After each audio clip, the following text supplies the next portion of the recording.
আজহারি চাইলে কি প্রধানমন্ত্রী হতে পারবেন কিনা? কারণ এই দেশের অনেক মানুষের মতামত ফেসবুকে, ইউটিউবে, টিকটকে, ইনস্টাগ্রামে সকলের একটাই দাবি, তারা আজহারিকে প্রধানমন্ত্রী হিসেবে দেখতে চায়। প্রশ্ন হচ্ছে আদৌ কি এটা পসিবল কিনা, বা আজহারি সাহেব সে রিস্ক আসলে নেবেন কিনা। প্রথম কথা হচ্ছে এই কথার জন্য, এই দাবির জন্য জনগণ একটা থ্যাঙ্কস ডিজার্ভ করে।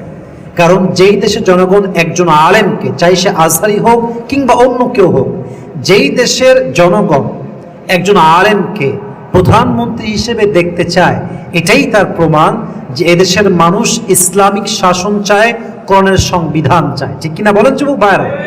দ্যাটস রিয়েলি রিয়েলি অ্যাপ্রিসিয়েটেড, মাশাআল্লাহ। এটা খুব ভালো লাগছে আমার কাছে বিষয়টা।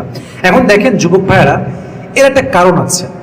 কারণ আজহারি সাহেব মানুষের একটা আবেগের জায়গায় আছেন, একটা ভালোবাসার জায়গায় তিনি আছেন।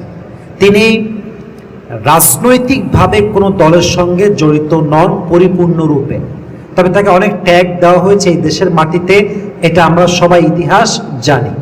দেখেন, যে মানুষটা জনগণের জীবন পরিবর্তনের জন্য বক্তব্য দেয়, তাকে মানুষ সত্যিকার অর্থেই ভালোবাসে।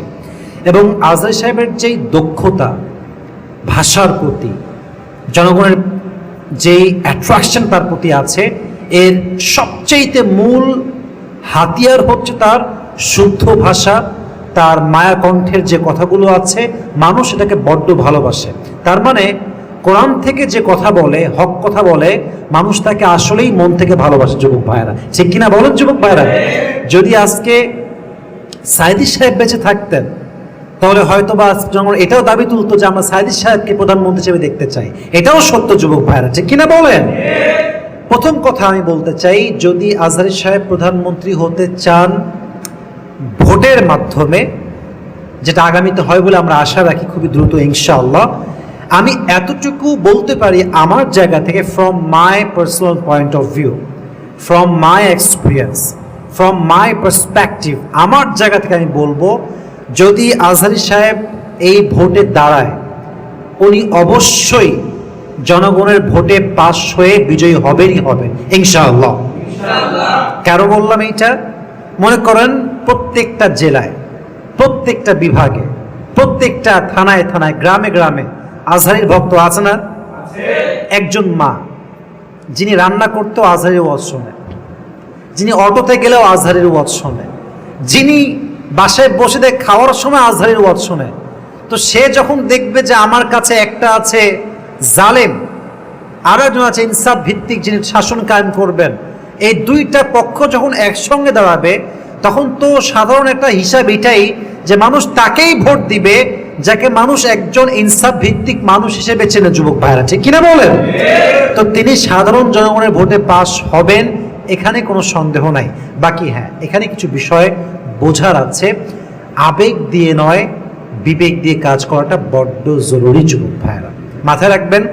যদিও সাধারণ জনতাকে চায়, এটা সত্য, বাট অনেক সমাজ আছে, সুশীল সমাজ বলেন, অন্য লেভেলের মানুষ বলেন, সবাই কিন্তু চাইবে না, আজহারি বলে কথা নয়, অনেক লোকই চাইবে না যে কোনো আলেম রাষ্ট্রের ক্ষমতায় প্রধানমন্ত্রী হিসেবে আসুক। এটা অনেকেই চাইবে না, একটাই কারণ, স্বার্থে আঘাত লাগার জন্য। ফর অ্যান এক্সাম্পল, একজন মেয়ে যে ওয়েস্টার্ন কালচার ফলো করে, তার ড্রেস হচ্ছে শর্ট, হাঁটু পর্যন্ত ড্রেস পরে, টি শার্ট পরে, টাইট ফিটিং ড্রেস পরে রাস্তাঘাটে ঘোরে, তো একজন আলেম যদি ক্ষমতায় আসে, সে তো এই বিধানটা করবে ইসলাম দিয়ে যে প্রত্যেকটা মেয়ের জন্য হিজাব পরে বাহিরে বের হওয়া বাধ্যতামূলক। তো যেই মেয়ে বুঝে ফেলবে যে আমি একে ভোট দিলে আমার ড্রেসের যে স্বাধীনতা আমার আছে এখানে হস্তক্ষেপ হবে, সে কি ভোট দিবে? যুবক ভাইয়েরা বলেন বলেন বলেন, সে ভোট দিবে না। তো সবাই কিন্তু চাইবে না। তো যদি সত্যিকার অর্থেই পসিবল হয় ভোটের মাধ্যমে সব দিক থেকে, তাহলে লাভ অনেক বেশি। প্রথম লাভ হচ্ছে এই দেশে কোরআন ভিত্তিক সমাজ কায়েম হবে। যেই দেশের আইন চলে কোরআন দিয়ে, ওই দেশে কি দুর্নীতি আর যুবক ভাইরা হতে পারে? আপনি সৌদি আরবকে দেখেন, সব নিয়ম কিন্তু চালু নেই, একটা বিধান চালু আছে, চোর চুরি করলেই হাত কাটা, কোনো ছাড় নাই। এর ফলে সৌদি আরবে চোর অনেক কম, চুরিও হয় কম। তো দেশের প্রত্যেকটা সংবিধান যদি আমরা কোরআন দিয়ে সাজাই, তাহলে দেশে চুরি, ডাকাতি, রাহাজানি, জেনা, রেপ একটাও থাকবে না যুবক ভাইরা, ঠিক কিনা বলেন? আবার পাশাপাশি আমরা কি পাবো? দিনের শিক্ষা পাবো। সুদ ভিত্তিক যে সমাজ ব্যবস্থা এটা দূর হয়ে যাবে। পাশাপাশি জানের নিরাপত্তা, মালের নিরাপত্তা, এবং সর্বশেষ যেটা আমাদের খুবই দরকার, ইসলামকে কোনো প্রকার বাধা ছাড়া পালন করা। আজকে দাঁড়িয়ে রাখলে শিবির হয়ে যায়, জামাত হয়ে যায়, জঙ্গি হয়ে যায়। এই ট্যাগগুলো আমার দেশে ছিল কি ছিল না যুবক ভাইরা? অনেক বেশি ছিল। দাঁড়িয়ে রাখলেই শিবির, সত্য কথা বললেই জঙ্গি। যেই স্কুলে যেই কলেজে একজন যুবক একটু দাঁড়িয়ে রাখে, পাঞ্জাবি পড়ে, 5 ওয়াক্ত নামাজ পড়ে, তার উপর ট্যাগ, সে শিবির করবে, সে জঙ্গিবাদের সঙ্গে জড়িত। What is this? What is this? এটা কি কথা? তার মানে যদি একজন আলেম রাষ্ট্র ক্ষমতায় আসে, এই যে বৈষম্য আমাদের মাঝে, দাঁড়িয়ে রাখলেই শিবির, জুব্বা পড়লেই জঙ্গি, এই মৌলবাদী, এই সেই ট্যাগ, এগুলো সব নিমিষেই দূর হয়ে যাবে, ঠিক কিনা বলেন? কিছু নেগেটিভ সাইডও আছে, কিছু নেগেটিভ সাইডও আছে। যদি কোনো আলেম রাষ্ট্র ক্ষমতায় আসে, তবে বাহিরের মিডিয়াগুলো প্রচার করবে এরকম যে বাংলাদেশটা মৌলবাদরা দখল করেছে। এই ট্যাগ আছে না যুবক ভাইয়েরা? মৌলবাদ দখলে আমাদের দেশ চলে গেছে। তা কিন্তু আসলে না। তবে যদি আপনি আমাকে আমার পার্সপেক্টিভ থেকে বলেন যে আপনি কি বলবেন এই বিষয়ে, যেখানে আজকে আমাদের সরকারের প্রধান উপদেষ্টা হচ্ছেন ডক্টর ইউনূস সাহেব, আপনার মতামতটা আসলে এখানে কি? আমি আসিফ এ কথা বলবো, এটা আপনি একমত হতেও পারেন, নাও হতে পারেন। আমি বলবো ডক্টর ইউনূস সাহেবই হচ্ছেন এখন বর্তমানে বেস্ট এবং পারফেক্ট। এর কিছু কারণ আছে। প্রথম কারণ হচ্ছে আমাদের দেশের প্রথম সংকট হচ্ছে অর্থনৈতিক সংকট। বিলিয়ন্স বিলিয়ন্স ডলার বিদেশের মধ্যে পাচার হয়ে গিয়েছে। এই যে ক্ষতি আর্থিকভাবে, এই যে ঋণ আমরা আছি, এটার জন্য এমন একজন ব্যক্তি দরকার যিনি অর্থনীতি ভালো করে বোঝেন, যিনি ব্যাংক ব্যবস্থা ভালো করে বোঝেন। আচ্ছা বলুন তো, এটা বোঝার জন্য ডক্টর ইউনূস, যিনি গ্রামীণ ব্যাংকের এমডি, তার মতো একজন পারফেক্ট পারসন এই দেশের দ্বিতীয়টা আর কেউ কি আছে যুবক ভাইরা? নাই। উনি অর্থনীতি খুব ভালো করে বোঝেন, ওনার এটা খুব ভালো জ্ঞান আছে, এবং তার যে গ্রামীণ ব্যাংক, এটা জাস্ট দেশে নয়, বিদেশের মাটি তো এটা যথেষ্ট সুনাম আছে, মাশাআল্লাহ। তাহলে অর্থনৈতিক ব্যবস্থাকে আবার চাঙ্গা করার জন্য, ঠিক করার জন্য, ব্যালেন্সে আনার জন্য তার মতো এক্সাম্পল সেকেন্ড বাংলাদেশে আর কেউ নাই। Number 1 point. নাম্বার 2, আমাদের দেশ এখন বড় সংকটে আমরা আছি। আমাদের দেশটা কেমন জানেন? জাস্ট যুদ্ধ শেষ হয়েছে, আমরা কেবল স্বাধীন হয়েছি। এই স্বাধীনতা ধরে রাখা বড় একটা চ্যালেঞ্জ আমাদের জন্য। কারণ আমাদের দেশের উপরে পাশের দেশ সহ অনেক দেশের একটা শকুনের চোখ যুবক ভাইরা আছে না নাই? তো এই কূটনৈতিক যে ব্যবস্থাপনা, যে সম্পর্ক অন্য দেশের সঙ্গে, এটা ডক্টর ইউনূসের মতো আর কেউ মেইনটেইন করতে পারবে না। কারণ ওনার সঙ্গে অনেক দেশের প্রধানমন্ত্রী সহ মান্যগণ্য সব ব্যক্তি একটা কানেক্টিভিটি আছে।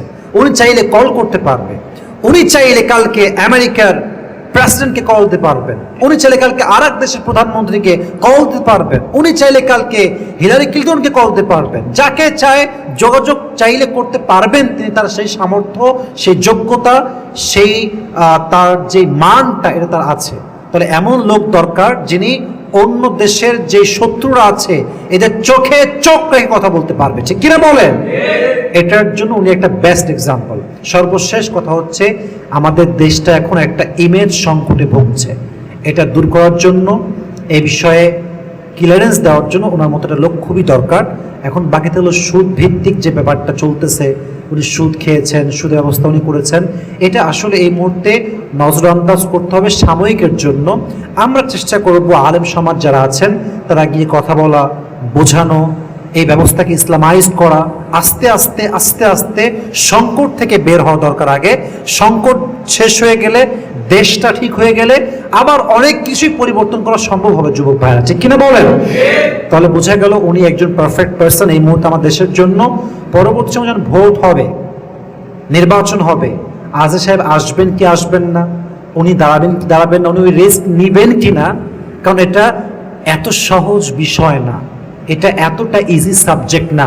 তো উনি ওই রিস্ক নিবেন কিনা এটা ওনার ব্যক্তিগত স্বাধীনতা। বাট আমরা জনগণ হিসেবে চাইব একজন আলেম, একজন বড় স্কলার, উনি দেশের দায়িত্বে থাকুক, উনি দেশকে লিড করুক, যাতে করে দেশের দুর্নীতি, সুদ, ঘুষ, চাঁদাবাজি, ডাকাতি, রাহাজানি, জেনা, ধর্ষণ বন্ধ হয়ে যায়। এটা আমরা চাইবো। আল্লাহ আমাদের সবাইকে কথাগুলো মানা বোঝা এবং আমল করার তৌফিক দান করুক। আমরা সকলে পড়ছি আমিন।